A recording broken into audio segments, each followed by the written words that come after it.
સૈયદ અમીરુલ્લાહ શુકરુલ્લાહ આજે ઈદગાહ મેદાન ગાજરાવતી સ્થળે આવેલ ઈદગાહ મસ્જિદમાં ઈદ ઉલ અધા એટલે બકરી ઈદની નમાઝનું વિશેષ નમાઝનું આયોજન કરવામાં આવ્યું ને નમાઝ અદા થઈ। અલ્લાહ તાલાનો એહસાન છે કે તેને સારી રીતે મુકમ્મલ તરીકેથી આ નમાઝ અદા થઈ।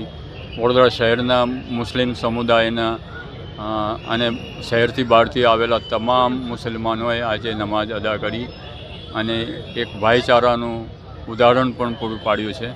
આજે આપણી વચ્ચે નવા નિમાયેલા વડોદરા શહેરના આપણા નગર સેવકો પણ પધારવાના છે અથવા તો પધારી રહ્યા છે, એમનું હું સ્વાગત કરું છું। સાથે સાથે હું વિશેષ બે ન્યૂઝ આપવા માગું છું, મારો પોતાનો ઓપિનિયન છે। વડોદરા શહેરમાં હિન્દુ મુસ્લિમ એકતા અને આપણી જે સંસ્કારી નગરી તરીકે ઓળખાય છે એનું બિરુદ કાયમ અકબંધ રહે।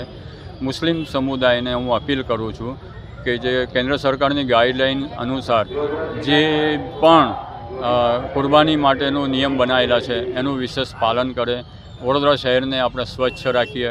વડોદરા શહેર તરફથી જે કંઈ બી સ્વચ્છ માટેના જે પણ આયોજન કરવામાં આવેલું છે એને સાથ સહકાર આપી એને એક ઉત્તમ ઉદાહરણ આપણે પૂરું પાડીએ અને કોઈ પણ વ્યક્તિની કે કોઈ પણ સમુદાયની જાહેરમાં કે ગમે તે રીતે બી લાગણી ન દુભાય એવો ઉચ્ચાર કે એવું કાર્ય કે એવી ક્રિયા કે એવું કોઈ કાર્ય ન કરે એવું મારી તમામ મુસ્લિમોને એક અપીલ છે।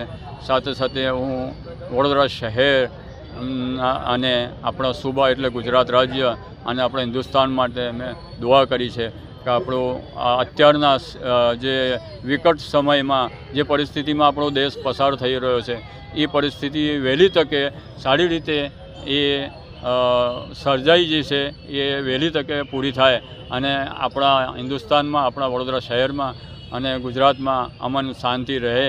તેમજ હું વિશેષ વડોદરા શહેરના તમામ નાગરિકોને હું ઈદ મુબારક પાઠવું છું। સાથે સાથે વહીવટી તંત્ર જે છે કોર્પોરેશનનું એમના તરફથી જે મને સાથ સહકાર મળ્યો છે એનો બી આભાર વ્યક્ત કરું છું। વડોદરા શહેરના પોલીસ કમિશનર તેમજ એમનો ટોટલી સ્ટાફ તરફથી જે કંઈ સાથ સહકાર મને મળ્યો છે એમનો બી હું આભાર વ્યક્ત કરું છું।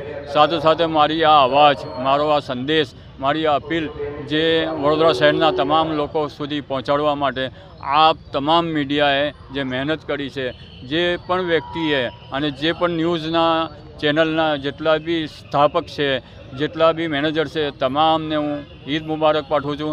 એમનો હું આભાર વ્યક્ત કરું છું કે આજે તે તમારા માધ્યમથી લોકોની સાથે મારો એક અવાજનો સેતુ બંધાયેલો છે એ તમે પૂરો પાડી એક ઉત્તમ ઉદાહરણ પૂરું પાડ્યું છે।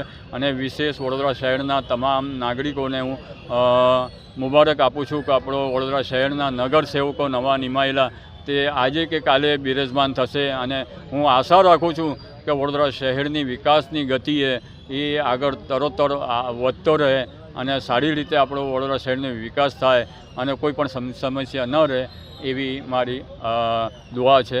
સાથે સાથે હું તમામને ઈદ મુબારક પાઠવું છું।